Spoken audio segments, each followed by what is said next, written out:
So what is estrogen dominance and could it be contributing to your acne? Today, I'm going to share how an excess of estrogen may be contributing to your acne, plus action steps that you can take to start to clear out excess estrogen to support clearer skin. Plus, my favorite tool for getting clarity on your root acne triggers. So stay tuned until the end for that. Hi there, I'm Jill Therese, and after 15 years of acne struggles, I finally cleared my skin naturally, and I created my acne clearing program, The Clear Code, to help you do the same. 7 years and thousands of clients later, I've made it my life's work to get you clear skin without pills, creams, and/or crazy hormones. So make sure you subscribe to my channel and hit the bell to be notified when I post a new video.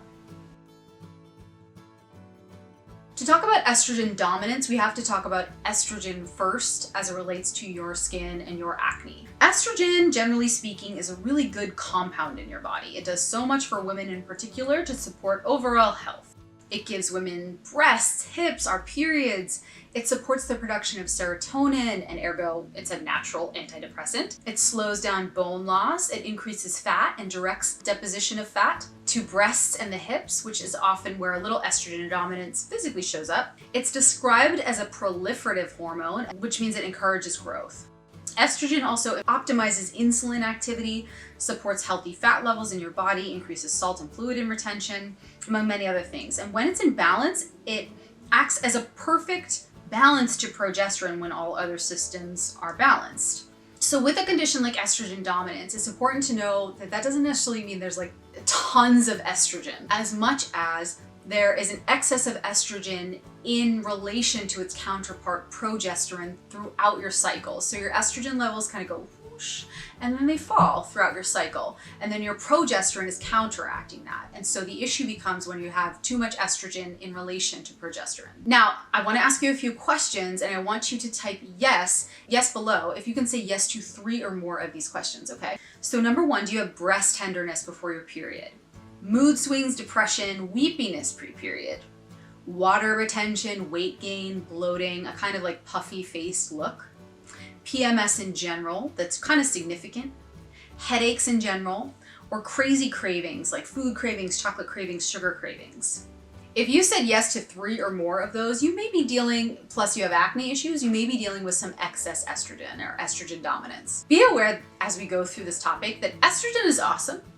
It's a wonderful hormone. All of our hormones are wonderful and really important. None of them should be demonized. Your hormones are lovely and beautiful. It's just about balancing them, and so many things can get our hormones out of balance. When you have an excess of estrogen, you will also potentially experience an excess of cystic acne along your jawline. That's most commonly when I see it.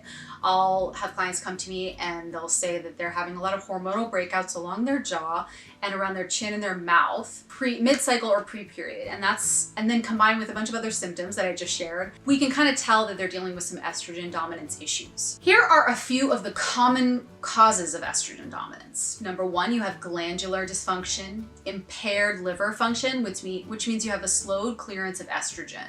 That maybe you're having too much alcohol, you have hypothyroidism, nutrient deficiencies, adrenal fatigue. So way too much stress, which depletes progesterone, and it just becomes kind of a hormonal cascade. You have xenohormone exposure, so things like birth control pills, spermicides, hormone replacement therapy, all those things, plastics.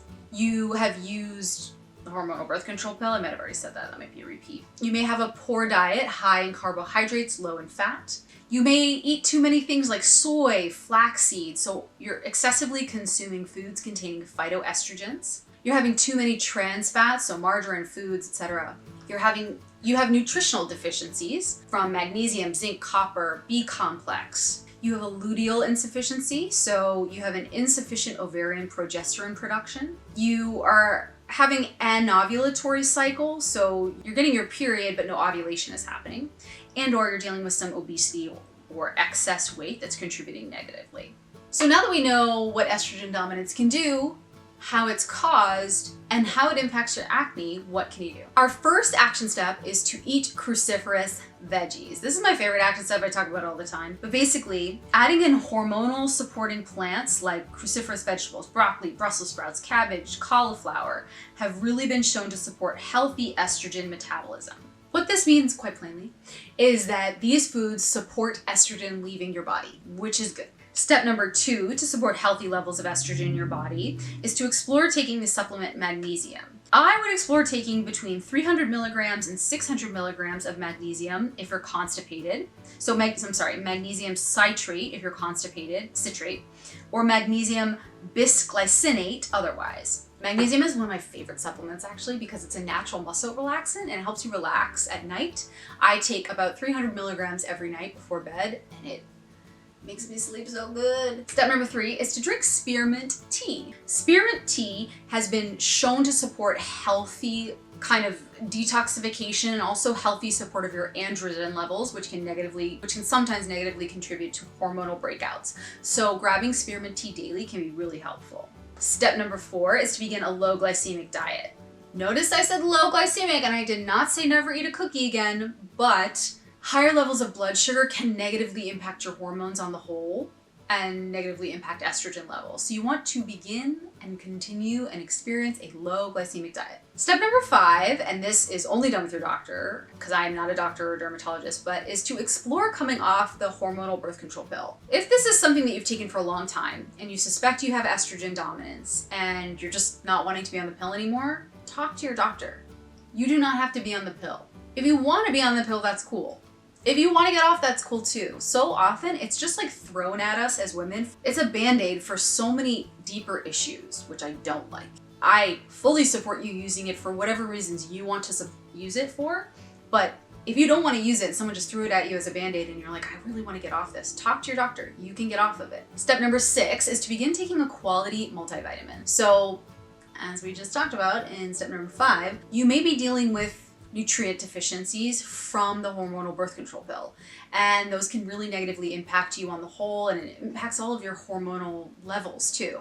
So begin a quality multivitamin. Step number 7 is to limit your consumption of soy-based products. So things like I mentioned, flaxseed, soy, because they may negatively contribute to some estrogen dominance for you. So don't eat tofu, tempeh, soy, all those things, kind of take them out if you're worried about some estrogen dominance. So as a little review, if you think you're dealing with estrogen dominance, here are the key action steps you can take. Begin adding far more cruciferous vegetables into your diet. Start taking magnesium. Check with your doctor, of course. Begin a tea like spearmint tea to support androgen levels. Begin a low glycemic diet to support healthy blood sugar levels. Explore coming off the pill. Take a quality multivitamin and limit your soy-based products. So now, I'd love to help you support you take action right now because I know you just watched this video and you're probably excited, but I also want to help you get even more clarity on your root triggers. So if you'd like, take my root acne triggers quiz. It's a 30-second, 10-question quiz you can find below, and it'll give you clarity on what's potentially causing your acne, 3 action steps you can take to start to heal your acne naturally, plus 3 recipes you can start to add into your daily life to support natural acne healing. Also, if you'd like to join a safe, private, and empathetic community of people struggling with their acne just like you, we have a private Facebook group where you can meet other people struggling with skin stuff as well. So find the link below for that too. If you like this video, make sure you type yes below because I would love to support you and meet you and explore an acne healing journey with you. And if you know anyone who struggles with acne, make sure to send this video to them. I would love to be kind of like the initial spark that leads them down a path of potentially healing it naturally like I did, as opposed to hormonal birth control pill or crazy chemicals, pills, and creams that have horrible side effects. Okay, so thank you for being here. Make sure you subscribe to my channel and hit the bell to be notified when I post a new video. Talk soon.